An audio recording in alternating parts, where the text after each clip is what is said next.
दार्शनिक थे, स्वभाव से महान शिक्षक थे, एक महान विद्वान भी थे और रचनात्मक प्रतिभा के धनी थे।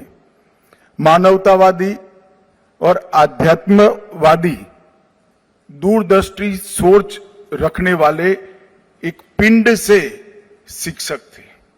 उन्होंने पूरा जीवन न केवल भारत, विश्व भर के विद्यार्थियों के लिए शिक्षा के मायने क्या हो सकते हैं वो समझाने में खर्च किया है।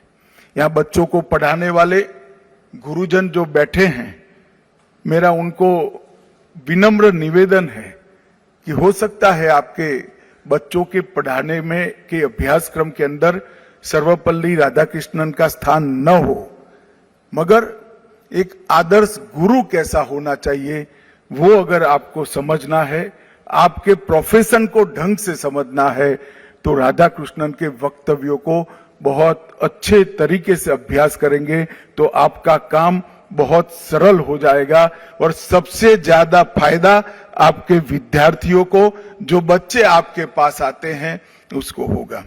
मैं एक गुरु की व्याख्या डॉक्टर राधाकृष्णन ने की है वो आपके सामने रखना चाहता हूं। डॉक्टर राधाकृष्णन ने गुरु की बहुत सरल व्याख्या की है।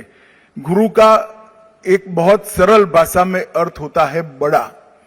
गुरु होता है, जो बड़ा होता है उसको हम गुरु कहते हैं। उन्होंने कहा था अल्पमति वाला बालक, मति मतलब विचारने की शक्ति, बुद्धि नहीं होता है मगर विचारने की शक्ति, जो बहुत सारी चीजें मिलाकर मति बनता है। अल्पमति वाला बालक घर से गुरु के घर पर आता है, गुरु के गुरुकुल में आता है और अल्पमति से गुरुमति, बड़ी मति बनाकर वो जाता है और वो बनाने में जो सहायता करता है वो गुरु ही है। दार्शनिक थे, स्वभाव से महान शिक्षक थे, एक महान विद्वान भी थे और रचनात्मक प्रतिभा के धनी थे।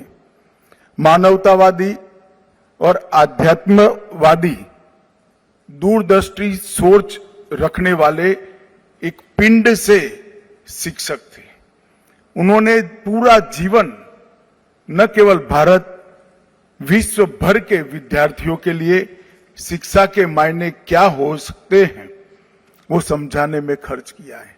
यहाँ बच्चों को पढ़ाने वाले गुरुजन जो बैठे हैं, मेरा उनको विनम्र निवेदन है कि हो सकता है आपके बच्चों के पढ़ाने में के अभ्यासक्रम के अंदर सर्वपल्ली राधाकृष्णन का स्थान न हो, मगर एक आदर्श गुरु कैसा होना चाहिए वो अगर आपको समझना है, आपके प्रोफेशन को ढंग से समझना है, तो राधा कृष्णन के वक्तव्यों को बहुत अच्छे तरीके से अभ्यास करेंगे तो आपका काम बहुत सरल हो जाएगा और सबसे ज्यादा फायदा आपके विद्यार्थियों को, जो बच्चे आपके पास आते हैं, उसको होगा।